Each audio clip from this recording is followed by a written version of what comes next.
Prime Minister Modi speaking in इस Gujarat. अधिवेशन में बुलाया, इसके लिए मैं आपका आभारी हूं।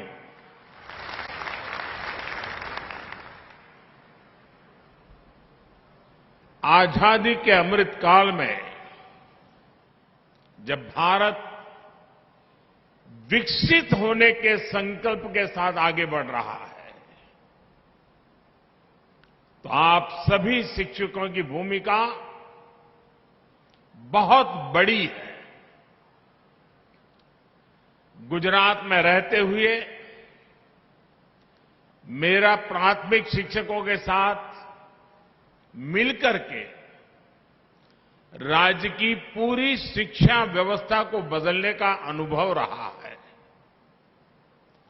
एक जमाने में गुजरात में ड्रॉप आउट रेट, जैसा मुख्यमंत्री जी ने बताया, करीब करीब 40% आसपास हुआ करता था, और आज ये, जैसा मुख्यमंत्री जी ने बताया, 3% से भी कम रह गया है। ये गुजरात के शिक्षकों के सहयोग से ही संभव हुआ है। गुजरात में शिक्षकों के साथ मेरे जो अनुभव रहे, उसने राष्ट्रीय स्तर पर भी नीतियां बनाने में, पॉलिसी फ्रेमवर्क में हमारी काफी मदद की है। अब जैसे रूपाला जी बता रहे थे, स्कूलों में शौचालय न होने के कारण बड़ी संख्या में बेटियां स्कूल छोड़ देती थी। इसलिए हमने विशेष अभियान चलाकर स्कूलों में बेटियों के लिए अलग शौचालय बनवाए। यहां गुजरात में तो एक जमाने में पूरे आदिवासी बेल्ट में, गुजरात का पूरा पूर्वी छोर जो है वो हमारे आदिवासी बंधुओं का बसेरा है एक प्रकार से। उस पूरे इलाके में, उमरगाम से अंबाजी, साइंस स्ट्रीम की पढ़ाई ही नहीं होती थी। आज शिक्षक न केवल वहां साइंस पढ़ा रहे हैं, बल्कि मेरे आदिवासी नौजवान बेटे बेटियां डॉक्टर और इंजीनियर भी बन रहे हैं। मैं कई बार प्रधानमंत्री के बाद जब भी मुझे विदेश जाने का एक दायित्व रहता है, जब भी जाता हूं, विदेश में इन नेताओं से जब मिलता हूं और वो जो बातें बताते हैं, यहां बैठा हुआ और इस बात को सुनने वाला हर शिक्षक गर्व अनुभव करेगा। मैं अपने अनुभव बताता हूं आपको। आमतौर पर विदेशों के नेताओं से जब मिलता हूं, तब उनके जीवन में भारतीय शिक्षकों का कितना बड़ा योगदान रहा है, बड़े गर्व के साथ वो वर्णन करते थे। मैं प्रधानमंत्री बनने के बाद मेरी पहली विदेश यात्रा भूटान में हुई, और भूटान के राज परिवार के साथ जब मैं बैठा था, तो वो गर्व से बताते थे, जो उनके सीनियर किंग है वो बता रहे थे कि मेरी पीढ़ी के जितने लोग भूटान में हैं, उन सबको कोई न कोई हिंदुस्तान के शिक्षक ने पढ़ाया लिखाया है, और वो बड़े गर्व से कहते थे। ऐसे ही मैं जब सऊदी अरब गया, वहां के किंग बहुत वरिष्ठ और सम्मान्य महापुरुष हैं, मुझ पर उनका प्रेम भी बहुत है, लेकिन उनसे जब मैं बैठा तो बोले, मैं तुझे बहुत प्यार करता हूं। फिर उन्होंने मुझे पूछा, क्यों मालूम है? मैंने कहा, आप बताइए, ये आपकी कृपा है।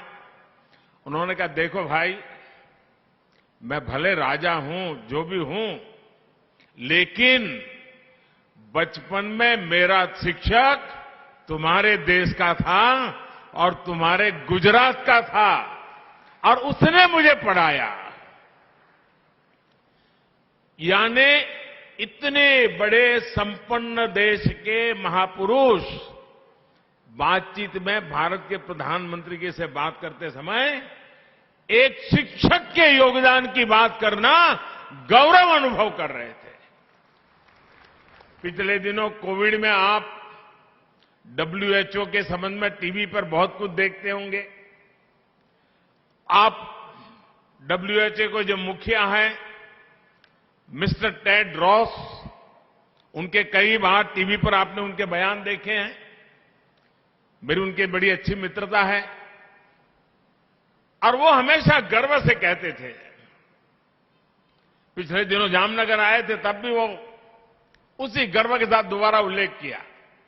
उन्होंने कहा, बचपन से मेरी जिंदगी के हर पड़ाव में कोई न कोई हिंदुस्तानी शिक्षक का योगदान रहा है। मेरे जीवन को बनाने में भारत के शिक्षक का योगदान रहा है। और फिर तो उन्होंने मुझे ये भी कहा कि मैं आज भारत आया हूं, भारत के शिक्षकों ने मुझे बनाया है, आप मुझे एक भेंट सौगात दे सकते हैं क्या? मैंने कहा, क्या? बोले, लेकिन आपको देनी पड़ेगी और सार्वजनिक रूप से देनी पड़ेगी। मैंने कहा, जरूर दूंगा, आप बताइए। बोले, आज तुम मेरा नाम हिंदुस्तानी नाम से बना लो। और मैंने सार्वजनिक रूप से मिस्टर टॉड रॉस का नाम श्रीमान तुलसी रखा था। यानी भारत के शिक्षकों के प्रति जहां जहां भी वो गए हैं दुनिया में, वो ऐसी अमिट छाप छोड़ करके आए हैं, पीढ़ियों के बाद भी लोग उनको याद करते हैं। साथियों, जैसे रूपाला जी गर्व से कह सकते हैं कि वो आजीवन शिक्षक हैं, मैं स्वयं में शिक्षक नहीं हूं, लेकिन मैं गर्व से कहता हूं कि मैं एक आजीवन विद्यार्थी हूं। मैंने आप सभी से समाज में जो कुछ भी होता है उससे बारीकी से ऑब्जर्व करना सीखा है। आज प्राथमिक शिक्षकों के इस अधिवेशन में अपने इन्हीं अनुभवों को मैं आज जरा जी भर करके आपके सामने कुछ कहना चाहता हूं।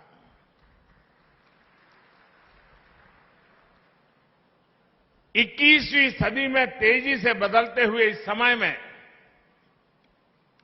भारत की शिक्षा व्यवस्था बदल रही है, शिक्षक बदल रहे हैं, छात्र भी बदल रहे हैं। ऐसे में इन बदलती हुई परिस्थितियों में हम कैसे आगे बढ़े, ये बहुत अहम हो जाता है।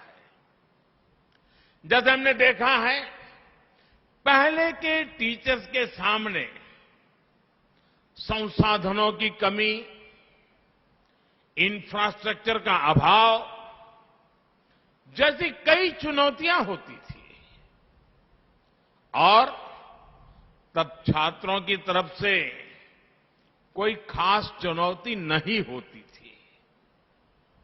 आज टीचर्स के सामने से संसाधन और सुविधाओं की जो कमी थी, वो जो समस्याएं थी, वो धीरे धीरे दूर हो रही है। लेकिन आज की पीढ़ी के बच्चे, छात्र, उनकी जो जिज्ञासा है, उनका जो कौतूहल है, वे मां बाप के साथ साथ टीचर्स के लिए भी एक बहुत बड़ी चुनौती, एक चैलेंज लेकर आया है। ये छात्र आत्मविश्वास से भरे हुए हैं, ये छात्र नीडर हैं और उनका स्वभाव 8 साल की उम्र का, 9 साल की उम्र का छात्र भी टीचर को चुनौती देता है। वो शिक्षा के पारंपरिक तौर तरीकों से कुछ नई चीजें उससे पूछता है, बात करता है। उनकी जिज्ञासा शिक्षकों की चुनौती देती हैं और वो पाठ्यक्रम और विषय से बाहर जाकर उनके सवालों को जवाब दे। यहां बैठे हुए वर्तमान टीचर वर्तमान बच्चों से रोज अनुभव करते होंगे। वो ऐसे सवाल लेकर के आते होंगे, आपको भी बड़ा मुश्किल हो जाता होगा। छात्रों के पास इंफॉर्मेशन के अलग अलग स्रोत है। इसने भी शिक्षकों के सामने खुद को अपडेट रखने की चुनौती पेश की है। इस चुनौतियों को एक टीचर कैसे हल करता है, इस पर हमारी शिक्षा व्यवस्था का भविष्य निर्भर करता है। और सबसे अच्छा तरीका यह है कि इन चुनौतियों को पर्सनल और प्रोफेशनल ग्रोथ के अवसर के तौर पर देखा जाए। ये चुनौतियां हमें लर्न, अनलर्न और रीलर्न करने का मौका देती है। इन्हें हल करने का एक तरीका यह है कि शिक्षण के साथ साथ स्वयं को छात्र का गाइड और मेंटर भी बनाएं। आप भी जानते हैं कि गूगल से डेटा मिल सकता है, लेकिन डिसीजन तो खुद ही लेना पड़ता है। एक गुरु ही छात्र को गाइड कर सकता है कि वो अपनी जानकारियों का सही उपयोग कैसे करे। टेक्नोलॉजी से इंफॉर्मेशन मिल सकती है, लेकिन सही दृष्टिकोण तो शिक्षक ही दे सकता है। सिर्फ एक गुरु ही बच्चों को ये समझने में मदद कर सकता है कि कौन सी जानकारी उपयोगी है और कौन सी नहीं है। कोई भी टेक्नोलॉजी किसी विद्यार्थी की पारिवारिक स्थिति को नहीं समझ सकता। एक गुरु ही उसके हालात को समझकर उसे सभी मुश्किलों से बाहर निकलने के लिए प्रेरित कर सकता है।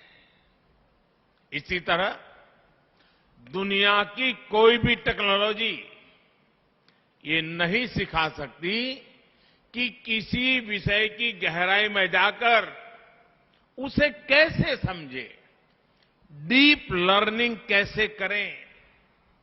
जब इंफॉर्मेशन की भरमार हो, इंफॉर्मेशन के पहाड़ खड़े हो जाते हैं, तो छात्रों के लिए ये महत्वपूर्ण हो जाता है कि वो कैसे एक चीज पर अपना ध्यान केंद्रित करें।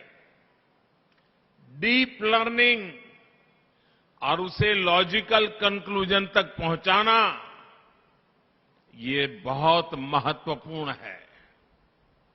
इसलिए आज 21वीं सदी के छात्र के जीवन में टीचर की भूमिका और ज्यादा बृहद हो गई है।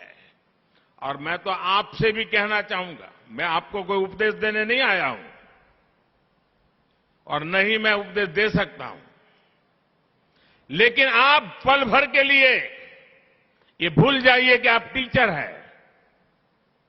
पल भर के लिए सोचिए कि आप किसी संतान की माताजी हैं या किसी संतान के पिताजी हैं। आप अपने बच्चे को कैसा चाहते हैं?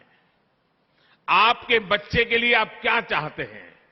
पहला जवाब मिलेगा साथियों, यहां से कोई इनकार नहीं कर सकता है। पहला जवाब मिलेगा, मैं भले टीचर हूं, हम माता पिता दोनों भले टीचर हैं, लेकिन हमारे बच्चों को अच्छा शिक्षक मिले, अच्छी शिक्षा मिले। आपके दिल में भी बच्चों के लिए पहली कामना है, आपके बच्चों को अच्छा शिक्षक अच्छी शिक्षा मिले। जो कामना आपके दिल में है, वही कामना हिंदुस्तान के कोटि कोटि माता पिता के दिल में भी है। जो आप अपने बच्चों के लिए चाहते हैं, वो हिंदुस्तान का हर मां बाप अपने बच्चों के लिए चाहता है और वो आपसे उम्मीद करता है। साथियों, इस बात को हमेशा ध्यान में रखिए कि विद्यार्थी आपसे, आपकी सोच से, आपके रोजमर्रा के व्यवहार से, आपकी बोलचाल से, आपके उठने बैठने के तरीके से वो बहुत कुछ सीखता रहता है। आप जो पढ़ा रहे हैं और छात्र जो आपसे सीख रहा है, उसमें कभी कभी बहुत अंतर होता है। आप सोचते होंगे कि आप गणित, विज्ञान, इतिहास या कोई अन्य विषय पढ़ा रहे हैं, लेकिन छात्र आपसे सिर्फ वो विषय नहीं सीख रहा, वो ये भी सीख रहा है कि अपनी बात कैसे रखनी चाहिए। वो आपसे धैर्य रखने, दूसरों की मदद करने जैसे गुण भी सीख रहा है। आपको देखकर ही वो सीखता है कि सख्त छवि रखकर भी स्नेह कैसे जताया जा सकता है। निष्पक्ष रहने का गुण भी उसे शिक्षक से ही मिलता है। इसलिए प्राइमरी एजुकेशन का रोल बहुत इंपॉर्टेंट होता है। छोटे बच्चों के लिए टीचर परिवार से बाहर वो पहला व्यक्ति होता है जिसके साथ वो सबसे ज्यादा समय बिताता है। इसलिए आप सभी में इस दायित्व का एहसास भारत की आने वाली पीढ़ियों को बहुत मजबूत करेगा। साथियों, अभी आप जिन स्कूलों में कार्यरत हैं, वहां नई राष्ट्रीय शिक्षा नीति या तो लागू हो चुकी होगी या फिर लागू होने वाली होगी। और मुझे गर्व है कि इस बार जो राष्ट्रीय शिक्षा नीति बनी है, देश के लाखों शिक्षकों ने उसको बनाने में कंट्रीब्यूशन किया है। शिक्षकों के परिश्रम में से ये पूरी शिक्षा नीति बन पाई है और इसके कारण सर्वदूर उसका स्वागत हुआ है। आज भारत 21वीं सदी की आधुनिक आवश्यकताओं के मुताबिक नई व्यवस्थाओं का निर्माण कर रहा है।